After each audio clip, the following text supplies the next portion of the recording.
Welcome to Crushing Kayfabe. My name is Jason Garrish. Thank you for tuning in. Before we get too crazy about things, I should probably start off with a lot of people have been talking about, and that's SmackDown. This last SmackDown. Not going to go into the whole show, but what I will go into is the John Cena promo at the end, which happened after the main event, where John Cena was to face off against R-Truth. Not for the title once again. Which ended up in DQ. John Cena took the heel way out. And at the end of it, who comes to the rescue but Punk? I love this on a lot of different levels. One is I believe that that Truth deserves this push. He deserves to be where he is, and I would love to see him take the belt off of Cena. I doubt it's going to happen, but I would love to see it. Punk coming out and continuing their story is absolutely brilliant. I love things that come for full circle, and ending John Cena's career without Punk would have been a gigantic letdown, and so it's one of the reasons why I'm glad he's back in WWE, aside from the fact that I am really a huge CM Punk mark, but I just think the guy has a brilliant mind for wrestling, and when he comes out and gets AA'd into the table and gets laid out, and John Cena's looking down at him, asks for a mic. A lot of references to the pipe bomb. A lot of them. Great promo. Was it as good as the original pipe bomb, as the CM Punk pipe bomb? No. But did it tell a tremendous story? Was it a great promo? Yes, it was. It was one of the best promos I've ever seen from John Cena, if not the best promo I've ever seen, heard from John Cena. Puts a nice little bow on this whole feud. Makes a really compelling story, and I love things that come full circle. I love things that don't take the intelligence level of a wrestling fan for granted and don't treat us like we're absolute idiots. I mean, there's a case for the very simplistic storylines, the things that work on a very simplistic level that still come back to, very rudimentary storytelling. There's a lot to be said for that. And you have to have, at the base of every good story, you have to have that. But it's those minor details and the little extraneous plot lines that coexist along with it that make things so good. And having this intertwined with the R-Truth thing is brilliant. I love it. And I hope that R-Truth gets his receipt. I hope that he gets to beat Cena. I'm glad they didn't have him beat I'm glad they didn't have him beat him the first time, because it continues the story. We had a really cool moment between Damian Priest and R-Truth, kind of wrapping up the whole Judgment Day thing, which I thought once again was excellent. Because he had his earlier Truth had run in and interrupted Aleister Black's match before it had even started. And I'm a huge Aleister Black fan, and Black got into Truth's face in the back, and Damian kind of stepped up and stepped in, which was really cool. Really, really good storytelling going on right now as far as that goes. Some of the other stuff, not so great, but kind of lackluster. We're kind of coasting into Night of Champions and then into SummerSlam. That's kind of the way to be expected, but the stuff that they are nailing, they're doing very well. Like the Cena stuff is brilliant, and really good stuff. I would love to know who produced that segment. That's one of my big questions, because I get that they will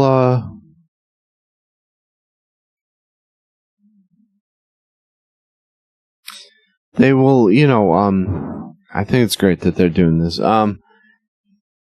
Well, wow, I completely lost my train of thought, man. I looked over, saw something, and completely lost my train of thought. But yeah, like I said, it's some great storytelling. Once again, I would love to absolutely know who is producing these segments, because whoever it is doing a tremendous job. Excellent job. But yeah, I can't say enough good things about this whole segment and this whole deal. Really good job. Aside from that, we had Monday Night Raw come about. We're getting closer to see who's going to be facing off in the King of the Ring, and who's going to face off for a Night of Champions, which this year, it's going to be in Saudi Arabia again. At least they didn't create a belt, I don't think. Man, are they going to defend those titles up there? You can't, though, because it's going to be champion versus champion. I don't know, let's see. We had Raw happen, yeah, not a whole lot that I really want to talk too much about. I saw that gorgeous exchange between Penta and Braun Breaker with the spear out of nowhere. I hope that becomes a thing, because I love Penta, I love Braun Breaker, just excellent. We had Goldberg talking about Saturday night's main event, where he's going to face off against Gunther. When is Saturday night's main event? Is that coming up this Saturday? That's horrible. I should know that. Wow, I'm gonna take a look and see if that's coming up, man. But yeah, is this gonna be? They're saying this is gonna be Goldberg's retirement match. He did have reservations about the way he went out before and whatnot. Who better to go out against Gunther? Gunther's on top of the world right now. He's doing great. I think he lost a little bit of steam losing the title to Jey Uso and then winning it back, but I don't know if they fully know what to do with Jey Uso now. I still think this guy is... I kind of compared him to Samoan Coco Beware. Coco Beware with a belt kind of thing. People love the gimmick, but I think if you gave this gimmick to a million other wrestlers, they could probably pull it off too. So I really don't see a whole lot going for that, Wow, my computer is wicked slow right now. I think I just lost connection, which really sucks, but such is life. Let's see here.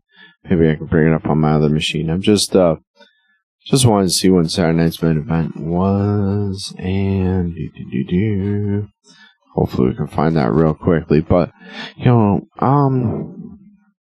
was I saying about Gunther and Goldberg? My fear is this, though: is this going to be? How long is this match going to last? Because it's going to show up Goldberg's flaws even more, which are much more apparent now that he is older. And it's happening July 12th, so we got ways to go as far as that goes. But, that's, I know why my computer is going slow. It's because I'm downloading 5,000 security updates. Windows drives me nuts. I'm recording this on a Linux machine, by the way. That's why I'm able to get this recorded and whatnot. Let's see. I'm going to choose the download install Al. And then we're going to have some miscellaneous noise in the background, which hopefully won't show up on the mic. But yeah, we'll download this install. Why not? Why not, right? Let's do this. If it lets me. Downloading 0%. Okay, well, hey. Yeah, I don't look forward to that match whatsoever. I'm sorry. And I love Gunther. And I liked Goldberg back in the day when I was young and naive. Now I'm old and naive and I don't like it. But But yeah, I'm not looking forward to that. But back to kind of looking at Night of Champions. Do we have the full card yet? Let's see. We're gonna have King of the Ring, Rhodes versus Orton. That's a tough one to call. If Orton wins this, we have more storylines versus Cena, possibly. If Rhodes wins this, we have just Rhodes ending his story. Apparently, Rhodes is the favorite to win this.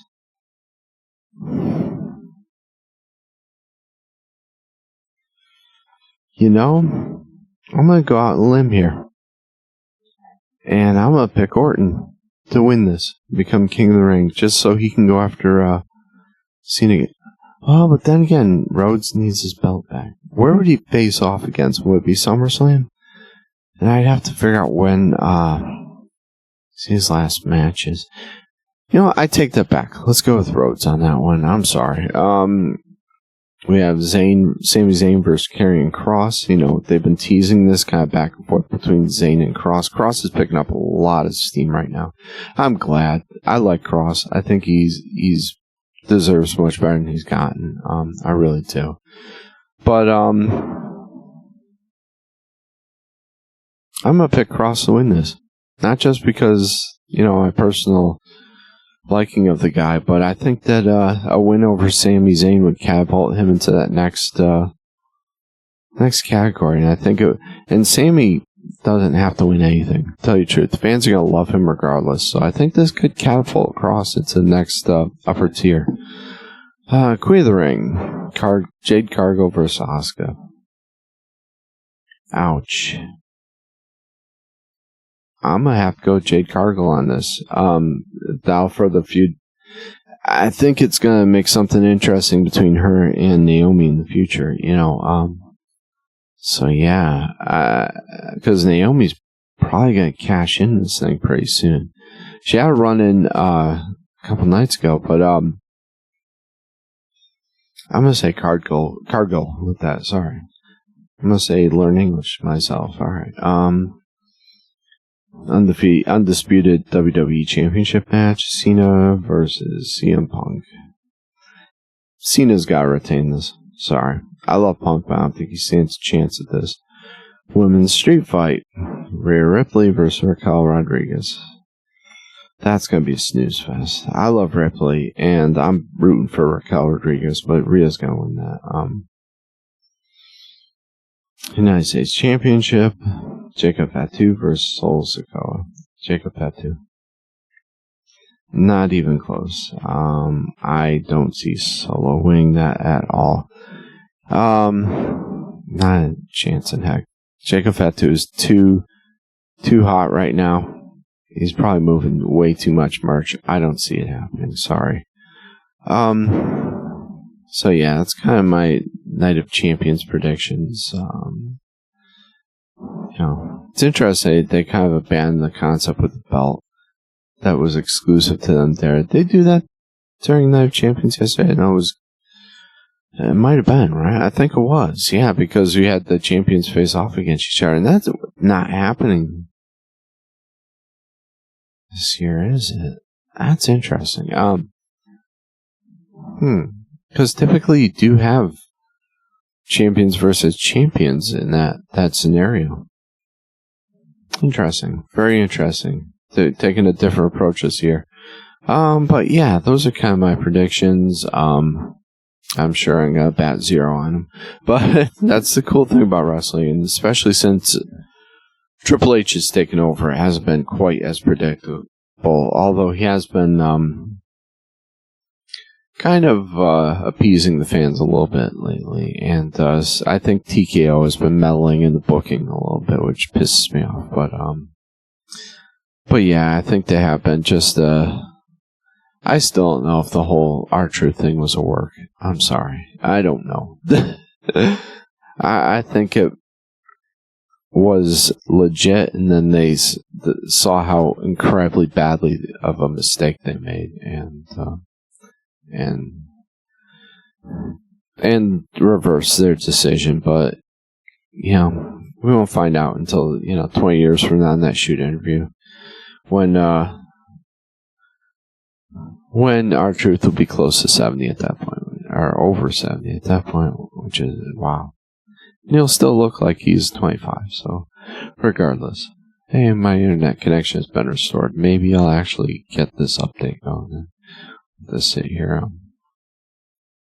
Still downloading 0. All right, this is fun. Did I mention I hate Windows? All right. Well, I mean, those are kind of my predictions. Like I said, I really didn't see a whole lot else,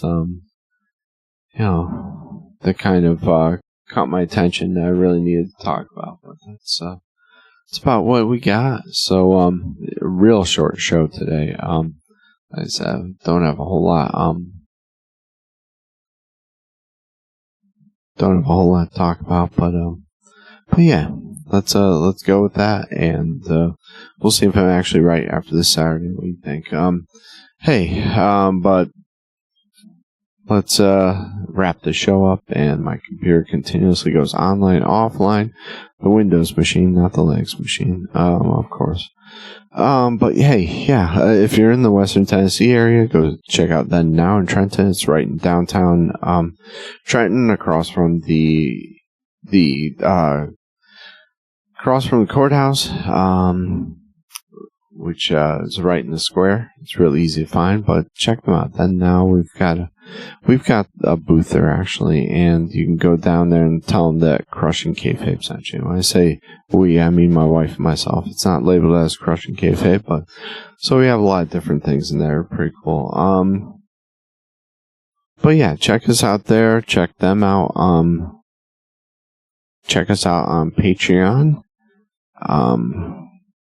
You can, for $1, you can subscribe to the show and help us out tremendously. But for just $1 a month, which would be amazing. But check us out on Patreon. Check us out on YouTube, Spotify, all the places where you get podcasts, whatnot. Still not on Apple for some bizarre reason. Apple has some kind of billing issue, which I can't rectify, and I don't understand why not. But yeah, I still can't get into Apple now. But if you have an Apple, an iPhone or an iMac or iPad, you can still listen to us through Spotify and YouTube and other means. So it doesn't exclude iPad or iPhone users from listening to the show. Thankfully, just can't get it on Apple. Was it iTunes or iPod or whatever? But yeah, check us out there.